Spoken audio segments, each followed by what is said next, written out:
नमस्कार दोस्तों, आप सुन रहे हो हमारी आवाज़ में द हॉरर स्टोरी। आज की कुछ नई होने वाली है। चार दोस्त एक तालाब के किनारे बैठे हुए थे।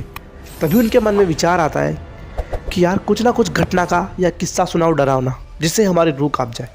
उन्हीं में से एक दोस्त विक्रम वो बोलता है, ठीक है मैं सुनाता हूँ। सुनसान रास्ता था, अमावस्या की रात थी। एक सुनसान रास्ते पर ऑटो चल रहा था। ऑटो का ड्राइवर सीटी बजाते हुए आगे बढ़ रहा था।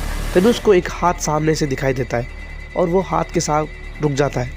तभी वो पूछता है कि आपको कहाँ पर जाना है। वो जो हाथ था वो महिला का था।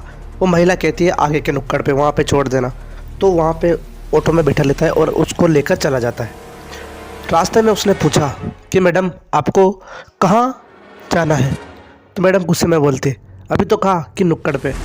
तो फिर वो ऑटो वाला बोलता है, अरे सॉरी मैडम, मैं तो बस ऐसे ही पूछ रहा था। तभी फिर वो ऐसा पूछता है ऑटो वाला कि आप कहीं पर जॉब करते हो क्या। तो मैडम बोलती है नहीं तो, इतनी रात को आप कहाँ से आ रहे हो, इसलिए मैंने पूछा। और आपका घर कहाँ पर है मैडम, उसने कहा वो सामने जो पीला कलर का महल है ना, वहाँ पर अगले नुक्कड़ पर।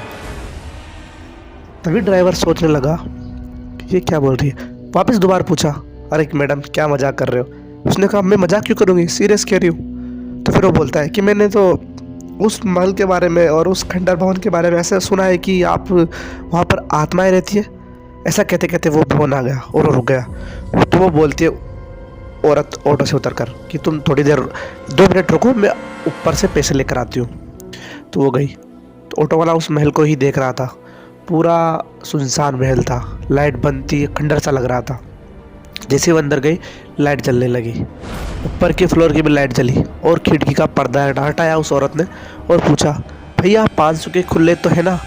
तो फिर वो बोलता है जी मैडम 500 के खुले हैं, और वो पैसे निकाल कर गिनने लगा। तभी उसके सामने एक हाथ आया। जब ऑटो वाले का नज़र उस हाथ पर गई तो वो थोड़ा बहुत ज़्यादा डर गया, क्योंकि वो हाथ बिल्कुल सफ़ेद हो चुका था। और जब उसने हाथ की तरफ देखा तो वो हाथ ऊपर की दूसरी मंजिल से डायरेक्ट ऑटो के अंदर आ गया। उसने बिना सोचे समझे वहाँ से ऑटो भगा लिया। तो ये पहला किस्सा था जो विक्रांत ने बताया था।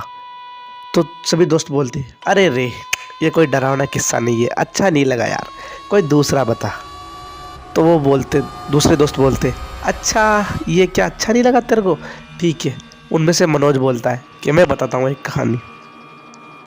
एक महिला थी जो हर रोज़ कुएं पर पानी भरने जाती थी। जी ठीक है। उसके बाद वो कुएं में रोज़ पानी भरने जाती थी। आज भी वो सवेरा होने से पहले गई। उसने पानी में अपनी बाल्टी डबोई कुएं के अंदर और पानी खींच लिया। वो वहीं पर ही बर्तन साफ़ करने लगी। तभी उसका बर्तन साफ़ करते करते थोड़ी सी उंगली कट गई, पर उसको पता नहीं चला। उसने वापस वो बाल्टी डुबोई। बाल्टी के अंदर थोड़ा सा खून चला गया था। तो उसने जैसे कुएं के अंदर वापस बाल्टी डुबोई तो अंदर से आवाज़ आई, काफ़ी स्वादिष्ट है। तो ये देखकर वो थोड़ी हैरान हुई। वो आवाज़ की दिशा समझ में नहीं आ रही थी, परंतु उसको आवाज़ साफ साफ समझ में आ रही थी। फिर से आवाज़ आई, काफ़ी स्वादिष्ट है। ये देखकर वो डर गई और उसने पानी जल्दी बाल्टी खींची और उसने पानी के अंदर अपना हाथ डुबोया। उस बाल्टी के अंदर जो पानी था उसके अंदर हाथ डुबोया। हाथ डुबोते ही जोरदार अंदर से एक हाथ आया और उसको हाथ को पकड़ लिया। ये डरकर उसने बाल्टी कुएं के अंदर फेंक दी। तो वो बाल्टी कुएं के अंदर चली गई और वहाँ से दौड़ने लगी। तभी वो जो बाल्टी की रस्सी थी वो उसके पैर में लिपट गई और लिपटने के कारण वो वहाँ पर ही गिर गई। गिरने के बाद अंदर से बहुत ज़ोर से आवाज़ आने लगी, जैसे कोई कुएं के अंदर से बाहर निकल रहा हो। ज़ोर से आवाज़ आने लगी। तभी एकदम से पूरा सन्नाटा हो गया, जैसे कि अभी कुछ हुआ ही नहीं हो। फिर जब उसने कुएं के सामने देखा तो किसी के आने का एहसास हो रहा था, जैसे कोई बाहर आ रहा हो। उसका डरावना सा चेहरा एकदम बाहर आया और वो जैसे बाहर आया एकदम से वो रस्सी कुएं के अंदर चली गई और उस महिला को भी कुएं के अंदर ले जाया गया। तो फिर दूसरे दोस्त बोलते वो दो कि फिर क्या हुआ। तो मनोज बोलता है फिर होना क्या है, 3 दिन बाद उसकी लाश पानी के अंदर तैरती हुई मिली। तो और दोस्त बोलते हैं हाँ यार ये किस्सा काफ़ी डरावना था, इसमें अच्छी होती है। और फिर तीसरा दोस्त बोलता है एक किस्से और हो जाए यार। तो और बोलते हैं अरे ज़्यादा देर हो गई है, अब किस्से अच्छे नहीं है। वरना हमारे किस्से कलक बार में आएगी।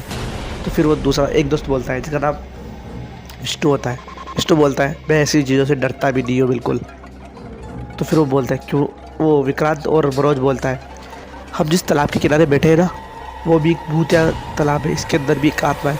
तभी विष्णु खड़ा होकर बोलता है हे भूतिया तालाब, अगर तेरे में दम है तो मेरे को डरा के दिखा, तेरे अंदर कोई आत्मा है तो मुझे डरा के दिखा। और वो जब जैसे ही अपने दोस्तों की तरफ पलटा तो वहाँ पर कोई भी नहीं था और वो बेहोश हो गया। जब उसकी आंखें खुली सामने डॉक्टर खड़ा हुआ था। डॉक्टर ने पूछा अब कैसी है हालत। तो विष्णु बोलता है अब पहले से बेहतर है। उसके बाद वो डॉक्टर उसके विष्णु के पापा से पूछता है कि अक्सर हुआ क्या था। तो फिर वो बोलता है, उसके पापा बताते हैं कि ये 4 दोस्त थे, ये अक्सर उस तालाब के किनारे जाकर पार्टी किया करते थे। एक रात विष्णु थोड़ा लेट हो गया और वो तीनों वहीं पर थे। जैसे वो वहाँ पर पहुँचने के बाद उसने देखा तो वहाँ उसके दोस्त थे ही नहीं और वह खाने पीने के सामान थे वो तेज बेस होकर गिरे हुए थे। 3 दिन बाद तीनों की लाशें ऊपर आई। सर रिपोर्ट के हिसाब से ये बताया जा रहा है कि तीनों तालाब के अंदर डूब गए और तीनों एक दूसरे को बचाने के चक्कर में मारे गए।